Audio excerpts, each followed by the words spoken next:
Hey everybody, the Johnny Cage here, welcoming you back to some more Let's Play Mega Man number 6. And this time around, we're going to take out the last 3 Robot Masters that we got to take care of, so let's start it with Windman. Ooh, with his wind energy and a mechanical tower, believe it or not, the Master of Wind. Who would have thought? So, Windman, I think he's probably got the most difficult stage of any of the Robot Masters, believe it or not. He also has the most frightening panda enemies that I've ever seen in my life as well, but I guess that's kind of beside the point. But this stage will really mess you up good. I would definitely say use the rush jet when needed, because it's a lot about wind, believe it or not, so you're going to be in the air a lot. Anyhow, moving right along, we got some fans here. They're going to cause us all sorts of tumultuous turbulence of sorts. Trying to go for some more alliteration there, it's just not working though. So here's a good time to bring out the rush jet. We're gonna need to just fly over to these guys. They can be really annoying. Do I need that health? I might need that health. Oh, forget it. I'll just kill this guy. Yeah, this part can be really... This one in particular, right here. This guy who just throws these big red balls at your face. Just, hate this guy. Oh, also be careful about the spikes here. You don't want to jump on that last one. If you do, you'll probably go right up into the spikes. It's happened to me before. Now you got these platforms, which you stand on them, they'll flip to the other side. Oh, and now if you see the sledge here, you'll come to find that there's actually an invisible ceiling if you try to get to it from that platform. So you have to jump over there to get up here for some reason. I'm not quite sure why they made you do that, but whatever. There's an E-tank for you in it, so you might as well go for it. Another fan to lift us up here, and what do we have up here? Ooh, a little treasure trove of goodies. We got ourselves an extra man and a 1-up. Grab those real quick. Oh, I really hate those stupid things that walk on the ceilings and floors. Man, once I get that Mega Man power suit, oh, those things are gonna die. A very terribly mechanical death, I assure you. Oh, more pandas. They'll either lob those shots at you, or they can fire one straight forward, so keep that in mind if you try to get in their face about it. What do we have over here? Oh, this night guy. If you just stand in this doorway here, he doesn't have a chance. Can't hit you at all. Pretty easy stuff right there. Nothing too hard for Mr. Mega Man! Oh, look at that. I know all of your tricks. I've got your numbers. I've got all your numbers. Oh, I've got your number. Oh, forget it. That was from the game Tribes for the PS2. Oh. I've heard that the new Tribes is actually supposed to be pretty good. Should give that a try. Let's see. So we got some more fandom and some more... Ugh, stupid spike. Come on, get up there, get up there. No! Oh, gosh, don't get stuck in this pattern. Oh, gosh, I've seen this before. Oh, come on. We gotta get out of here. Maybe fall back a bit. Oh, crap. That might have been a bad idea, too. Oh, come on. Damn it. Oh, thank goodness I got out of there. Oh, what a pain in the ass that is. Another reason why this stage sucks. So we'll throw on the rush jet real quick. Luckily, they give us a big health regen over here, which is very nice of them. I do appreciate it. And also, Windman is not too hard of a boss. We'll just throw on the Centaur Flash, and everything about this reminds me of Gyro Man stage from Mega Man 5. You know, you got the clouds in the background. He was the obligatory, airman in that game after all. And you fight him much the same. Unlike the Gravity Hold, the Centaur Flash is pretty much the same thing.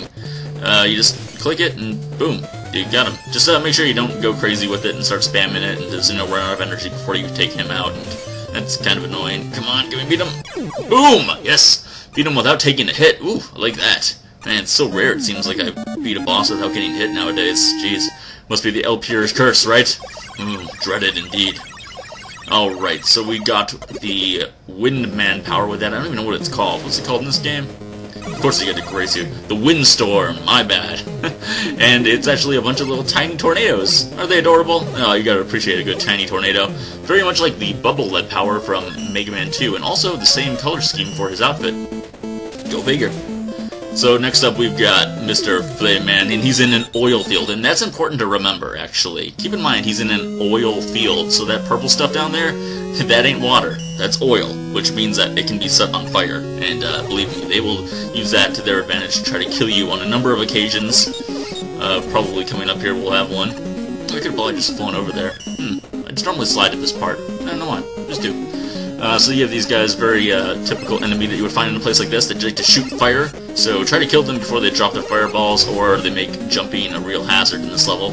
As you can see here, boom, and that's a one-hit kill right there, all day long. We got some more of these ridiculous turrets. Not a problem though for Mega Man. Oh no, just making his way through, the blue bomber that he is. So got some sand there. Is this a sandy stage as well? The obligatory desert enemy? Maybe like Barrel Man from Mega Man 4? I don't know. But so these guys, we saw them in a Nightman stage, and now they act as little platforms, I guess, to make us across the oil easier. And I don't know why I tend to die on these things a lot. If you just go a little bit too far to the left or the right, sometimes you just get killed on them. I don't know.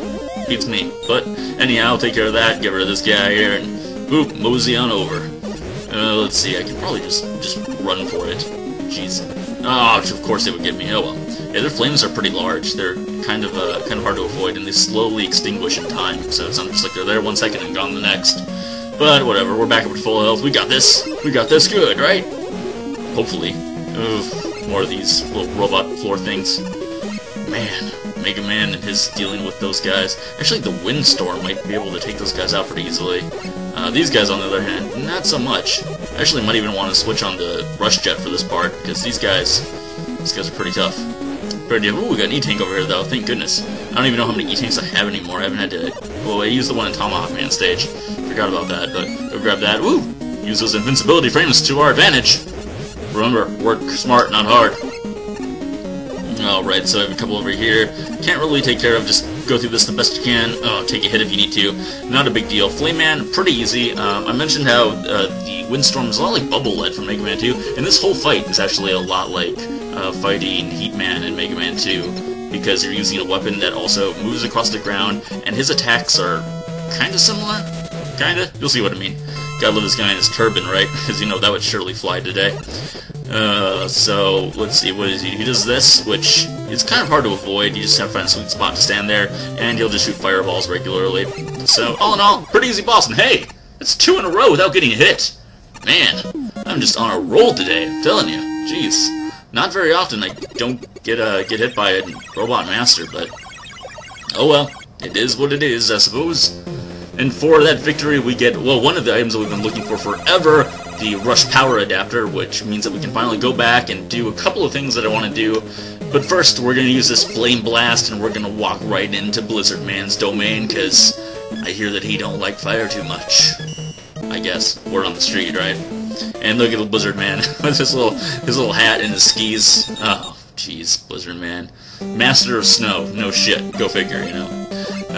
Okay, so we got our seals that generate powerful Kamehamehas off their nose, for whatever reason. You also have time bombs in this level, which is kind of a cool gimmick. I actually like that a lot. Those little frozen things down there where that extra life was, you can take those out with Flame Man's power, but whatever. We don't need that one. That one's kind of hard to get anyway. I think we're really good life-wise. We'll definitely have 9 by the time we're done with this. And there's something to the left over there. I've never gotten it before. I should have tried to get it, but it's really tough. I think you have to take a hit to try to even see what it is. It's probably nothing too important. It's probably just an extra life or an E-Tank. And speaking of E-Tanks, another one. Nice. Bring out some Flame Blast real quick. I love how we got these curling, whatever the hell they are, curling, something, I don't know. B-Dude, help me out, you're from Canada, you want to know what these things are. Like, I want to say curling irons, but I know that's not right. But for some reason I still do want to say that. But I don't know, they're from the sport of curling, you know, the sport that Americans don't know very well. Like soccer, just don't get it. And, you know, take out Mr. Mini-Boss Octopus here, fall right on down to our checkpoint, because right after this we got a pretty cool, this kind of reminds me of going through Storm Eagle on Mega Man X. You got this little boat here, gotta make sure to watch out for those spikes above your head. And you can punch through these with the power adapter if you wanted to. And, oh damn, I always take a hit from that guy. But this guy's actually fun to play around with, because you'll put on the Windstorm, hit him with 3 tornadoes, and boom, flies away! Oh, that's so much fun to do to enemies. It's like turning enemies into chickens in Diablo 3 with Witch Doctor. It's just ridiculous fun. So here's the power adapter. Mega Man now has boxing gloves. He'll take on Mike Tyson any day. So he can do regular shots, or he can do a power shot. You want to do the power shot to this block here, and then jump back up, because he can't slide when he's in the power form. He can't slide when he's in the Rush Jet form either. And quickly slide through there, though. Grab yourself the E-Tank, and then I think we'll wait this one out. I've died here too many times to count before, so just take your time with it. And by take your time, I mean, oh crap, oof. Oh, platforming to the max right there. Oh, speaking of platforming, some time bomb platforming too. Nice. Anyhow, this stuff's all pretty easy. They really work up this gimmick. They're like, hey guys, we figured out this whole cool time bomb thing. We should put it in like every little part of the stage. I don't know why, but we will. And you got more octopussies? Oh, that's terrible. I should not have said that. Oh, jeez. I'm gonna get shunned for that one. Oh, okay. So more time bombs to finish off the stage. That one pretty easy. You just have to. You don't even have to be that far away from the explosion when they go off, because it's not that big of a deal. Now we're gonna use good old Flame Blast and take out Mr. Blizzard Man, Mr. Frosty the Snowman, if you will. Just remember that the Flame Blast doesn't shoot very far. It kind of just, it's more of a trickle than a straightforward beam. It barely goes in front of you, so you want to jump and attack with it. It's the best way to go about it. Jeez, I just ran right into that one. Come on, you Blizzard Man. Right, little jump and slide, little jump and slide maneuver. Oh, what do we have? He's definitely less than half. Come on. Oh, don't slide into him. Jump over him. Jeez. Oh, see, that's what I mean. Oh, now turn around. For the love of God, Mega Man. Oh, just kill him. Thank you. Oh. You don't deserve Happy Dance after that, Mega Man. No Happy Dance. No Happy Dance. Alright, well, at least we took care of Blizzard Man. Boom. It's all said and done. And for that, we get, wow, superpower exploding balls, or whatever the hell they are. You get the Blizzard Attack. Dun dun dun! A Blizzard Attack is pretty cool. As you can see, it fires 4 shots at a time. The only problem with it is that it's really slow. It's not very useful when you're actually in stages, but the bosses that's strong against, the best way to use it. So we got 2 things we gotta do real quick, and one of them takes place in Tomahawk Man stage. And that is going to be, boom, right here! This is right after we went through the second hard hat dispenser. And we're going to get the energy balancer, which will make it so whenever we get any of the energy Robot Master energy regens, it will automatically go to one of them that we have in our menu that's not full. If that makes any sense. I think it does. But these Dr. X stage, or Mr. X stages, I should say, are pretty tough without it. And what's that noise? Could it be? Yes! The one and only appearance of Proto Man in the entire game! So we grabbed the energy balancer, and now we got that in the menu, and boom! Just like that, we're at Nightman stage. So this is the alternate route where I had mentioned before you need to have the power suit to get through it, and oh, I said I was going to destroy you guys with the suit. Yeah! Take that! Oh, man, that's so relieving. Alright, so I don't even know if we're going to fight him again or not, because we already took him out the first time, but this was the secondary route, so I think he's going to show up. Yep, yeah, it went dark. That means he's going to show up. If you were to go through any level again, you would not fight the Robot Master. He wouldn't be there. I also should mention that there's been a color swap. If you go back and look at the stage originally, it's got different colors to it, but if you come back and play them again, they've got different colors, which is pretty cool. It's kind of like Super Mario World, when you defeat the super special Star Road levels, and then the whole world turns this weird palette of pastel colors. I don't know. But anyhow, so we take care of Nightman for the second time. Grab ourselves his power once again. Seems kind of unnecessary, but more importantly, we got ourselves the Beat A parts, which is what we need to finally have Beat, who does the same exact thing that he did in Mega Man 5, but, you know, he's there if you want him. He's also still good against Wily. I'll let you know that right now. But anyhow, guys, that's going to do it for this time around. This has been the Johnny Cage. Please subscribe, like, and comment if you have not. And next time, we'll take on Mr. X. Talk to you guys then.